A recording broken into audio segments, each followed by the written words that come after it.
নলবাৰীত বালিকুৰিয়াত চোৰৰ চাফাই অভিযান বালিকুৰিয়াৰ লক্ষীপুৰৰ দেবেন বৰ্মনৰ ঘৰত নিশা চোৰৰ লুটপাট নগদ ধনকে ধৰি 4 লক্ষাধিক টকাৰ সামগ্ৰী চুৰি সোমবাৰে নিশা নলবাৰী সদৰ থানাৰ পৰা কিছু নিলগত অৱস্থিত বালিকুৰিয়াৰ লক্ষীপুৰৰ নিবাসী দেবেন বৰ্মনৰ ঘৰত চোৰে চলাই চাফাই অভিযান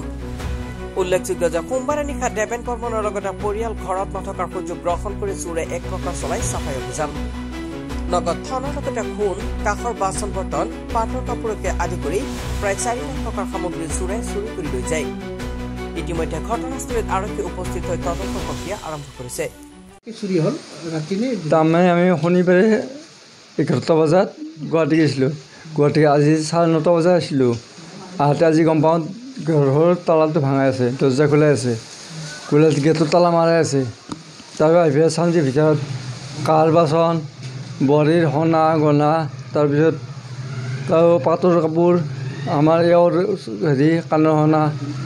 হাতৰ চুৰি চব এইগিলা চব নিছে কিমানমান টকাৰ মূল্য হ'ব পাৰে 3 লাখ মান টকা নিছে কেছ পইচা নিছে বোৱাৰীৰ কেছ পইচা নিছে আমাৰ এওঁৰ 10,000 নিছে কেছ পইচা গুৱাহাটীত গৈছিল কেছ পইচা কি গডৰেজৰ আছিল নে গডৰেজৰ আছিল গডৰেজো ভাঙিছে গডৰেজ চাবি লগতে আছে আমাৰ ভাঙি দিছে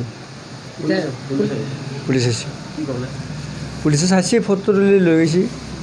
আমাক এই জাৰখন লিখি দিব দিছে আৰু বোৱাৰীটো আহি আছে কি নিছে বোৱাৰীটো দিয়ে ক'ব নোৱাৰোঁ এতিয়া সেইখিনি বস্তু লিখি দিব দিছে এইখিনি কি ঠাই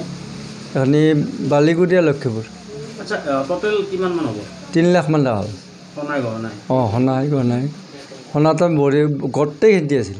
আমাৰ এওঁৰো আছিল 2 যোৰা 3 যোৰা কাণ হাতত আছিল 1 যোৰা কাণত 2 যোৰা আছিল